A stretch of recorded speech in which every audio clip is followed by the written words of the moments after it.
Olá, amigos, que todos tenham uma quarta-feira feliz na paz do Senhor.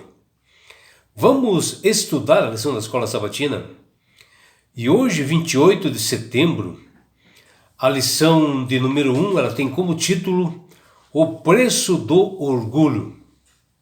Nas Sagradas Escrituras existem dois grandes temas ou assuntos predominantes que eles se competem entre si.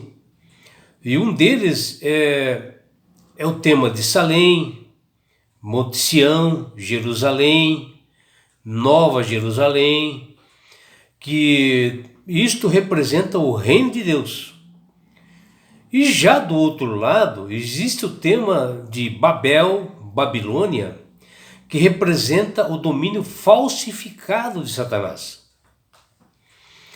E na história do universo, nunca houve e nem haverá uma traição maior do que essa criatura, este ser criado por Deus,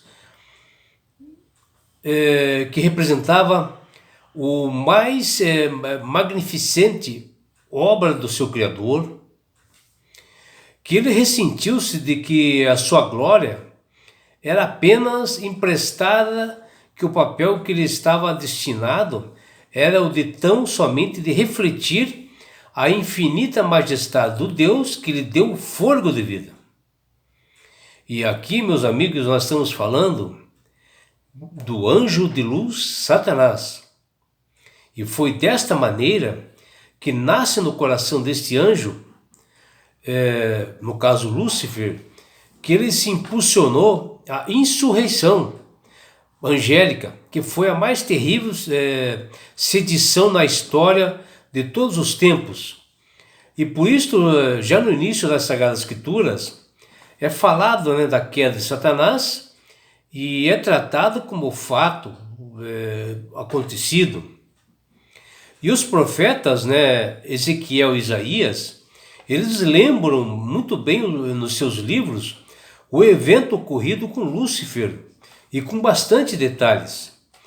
Onde Ezequiel, que nós falamos ontem, ele fala também de Lúcifer, e que hoje na lição nós iremos falar de Isaías, que está no capítulo 14, versículo de 12 a 15, que é a lição que nós veremos hoje, onde ali mostra as consequências, de longo alcance do orgulho deles, Lúcifer, que trouxe para todo o universo as consequências graves para o universo.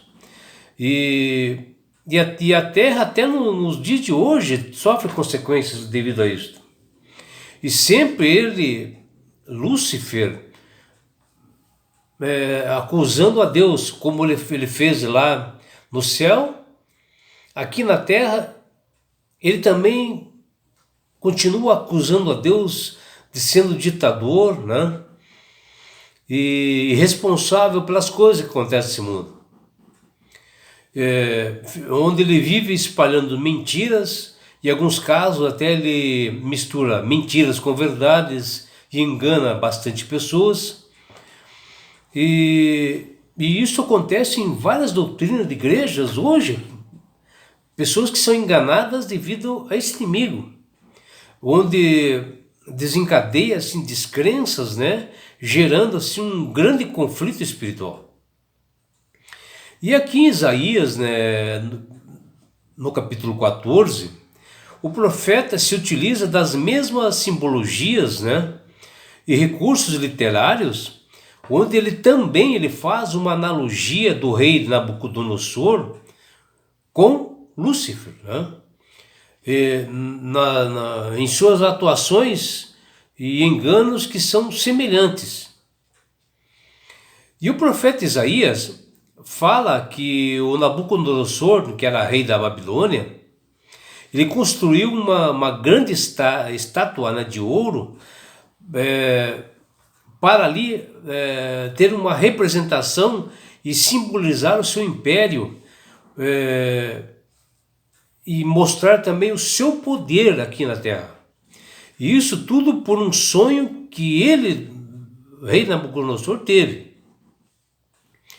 E no sonho profético falado no livro de Daniel 2, o imperador Nabucodonosor, que ele era o responsável pelo Império Babilônico, ele foi representado naquela estátua a cabeça de ouro da estátua, que Daniel decifrou para o próprio Nabucodonosor posterior, que a cabeça seria realmente o Império Babilônico, e que essa cabeça ela seria substituída por outros impérios que viriam depois, mais fortes para dominar o mundo. O que aconteceu? Mas Nabucodonosor, rei da Babilônia, devido ao orgulho, ele erigiu e construiu essa estátua, onde todos, né, eram obrigados a reverenciá-lo ali diante daquela estátua, onde ele desafiava até as profecias que tinha dito que o seu império não subsistiria, ou seja, a cabeça iria ser dominada por outros povos, né?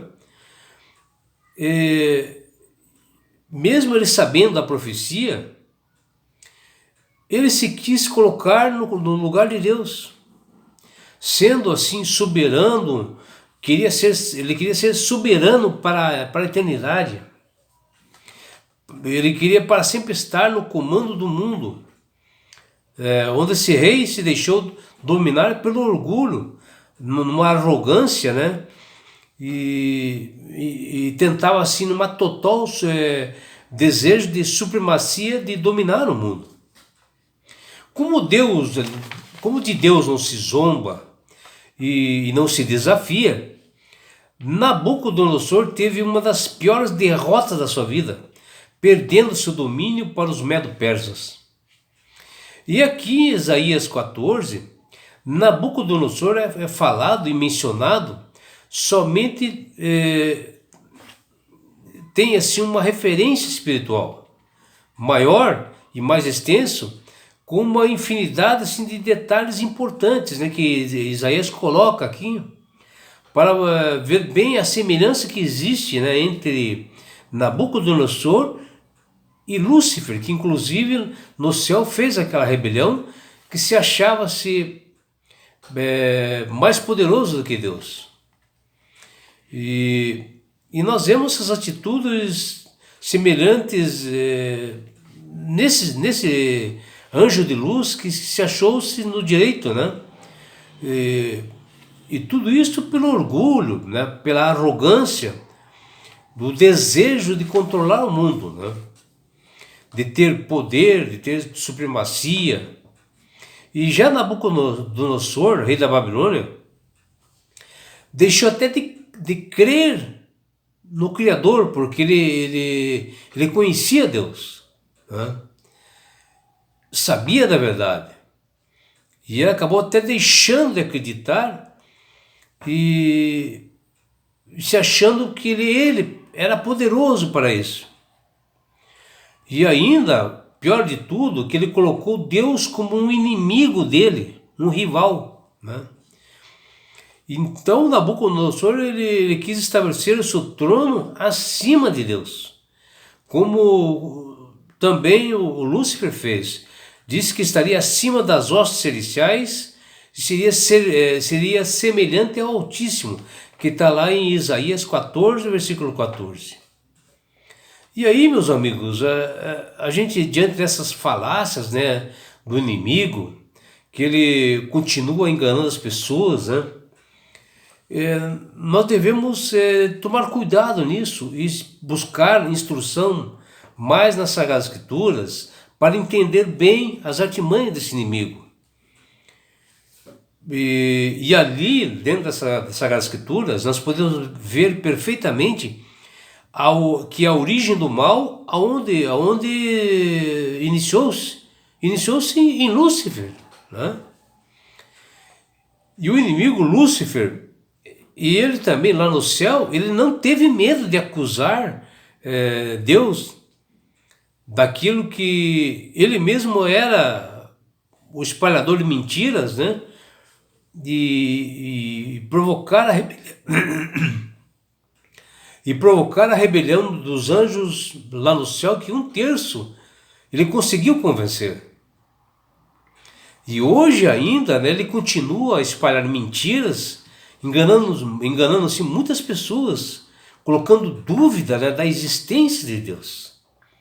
Por isso, meu amigo, minha amiga, quando você sentir no seu coração o Espírito Santo falando contigo, que você possa realmente aceitar a Jesus como Salvador. Que Ele quer te instruir cada vez mais na palavra da verdade, que você saiba que este mundo ele está com os dias contados. E que este inimigo, ele está como um leão que ruge, querendo tragar pessoas, colocando enganos e mentiras misturados com verdades dentro das Sagradas Escrituras, e está levando várias pessoas. Que para isto é que você tem que ouvir a voz do Senhor. Porque Ele quer te ensinar a verdade. Ao você aceitar a Jesus como Salvador, Ele quer te dar esse presente que chama-se salvação. E com isto, Ele quer te levar-te para as mansões celestiais, no lugar onde não há mais dor, não há sofrimento. E sabe por que Ele quer fazer isso, meu amigo, minha amiga? Porque Jesus te ama.